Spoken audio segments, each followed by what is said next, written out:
This is a demonstration of how I remove objects from some of my car show shots. Some of them might get a little more detailed than others, but just to show you how quick you can do this with On1 software, it's really amazing. So I'm going to show you this in less than 4 minutes. We're going to do a pretty major change to this image.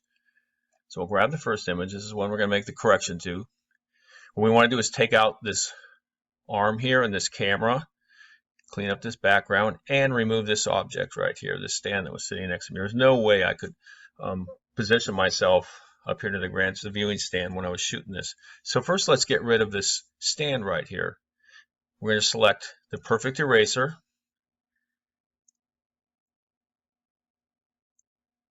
Outline it.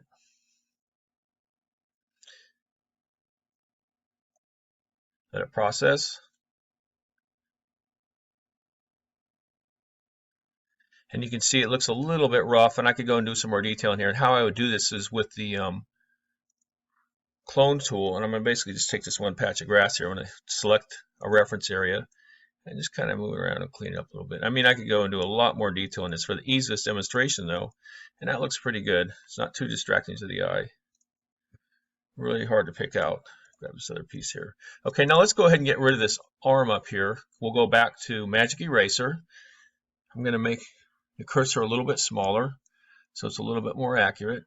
And I can change it and move it down on the fly here. And I'm using the bracket tool to move it down to a smaller size. And we'll bring it all the way back.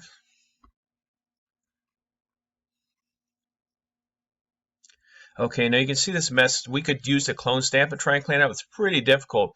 But guess what? I'm going to show you how to use another picture. I was sitting in the same spot and I got a similar background but with a little bit different size. This is where On1 gets really cool. So I'm going to drag that picture in. I'm going to add it as a layer. And then I'm going to bring down the opacity so I can see how they're lining up. And let me go to the move section up here on the left. Now you can see that these are a little bit different sizes. I had my zoom set a little bit differently. So up in here, so you can see the stanchions are a little different. But guess what? I'm going to go ahead and get this corner close. And then I'm going to go ahead and move these stanchions a little bit closer. See how I'm moving over here on the side? I'm just changing the size of the image. And that's almost perfect. Now there's a little bit of a difference here on the angle. And up in here, you can see this truss is going to create a little bit of a challenge. But let's go ahead and move this up. We're a little bit, I won't bring it up. Actually, we're right on the money here with that. We're not going to be messing with this upper edge. We're more concerned with these edges. So we'll line those up best we can. All right. Looking pretty good. Okay, so now we have it lined up. We're going to bring the opacity back up. And we want to put this layer, they're over here on the side, on the bottom. Pull it up. Pull this one up to the top, rather. Slide this up. Now, I want to clean this up using that layer that I just adjusted to line up with this section right here. So I'm going to go ahead and use the brush tool. Well, not refined, but the actual masking brush tool. Select it. And select to a size close to what I think I need to work this area. Let's not do an overkill at first, but you can see as I paint it in, say I make a mistake or I don't like how it's going, I can always take it out. And this looks like it's going to, sometimes you have to, people aren't going to look at this picture that closely. You can go back up here on the top and do paint in instead of undoing. And I'm going to just make this, see outside the color, let me zoom it in here, I'll see it a little better. You see the color on the one side was a little bit different. Now if I just use that stanchion as a reference, guess what? No one can tell the difference. All right. Up in here we got a little bit of a mess. Let's go back to paint out, excuse me.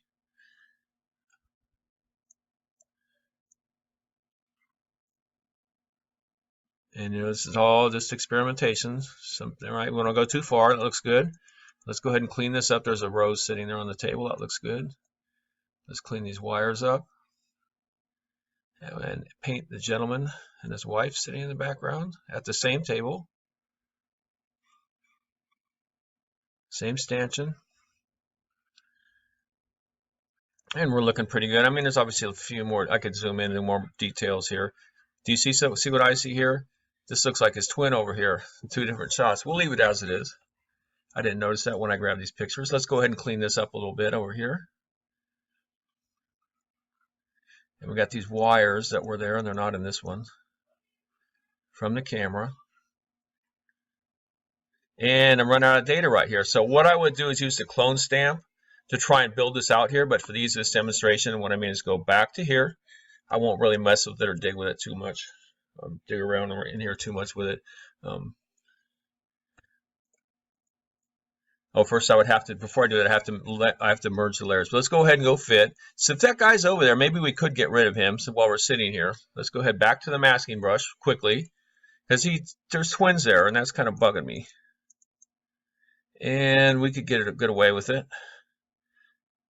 But see, here's a problem we're having. And you can see that there's, from the other picture, there's a tire and a lamp that don't quite fit. So this would take a little bit more work. I'm gonna go ahead and just clean it out and leave it as is right now. But I could get them out, but it would take a little bit more time to do that. All right. I'm gonna go ahead and layer, merge all. Now they're all one. It's one picture again. I can go ahead and use the clone stamp again and clean up this side. And then we'll save it, and we're done. Aside from the twin gentleman in there. Actually, I could probably find another face to put right on there. Probably the easiest way to do it.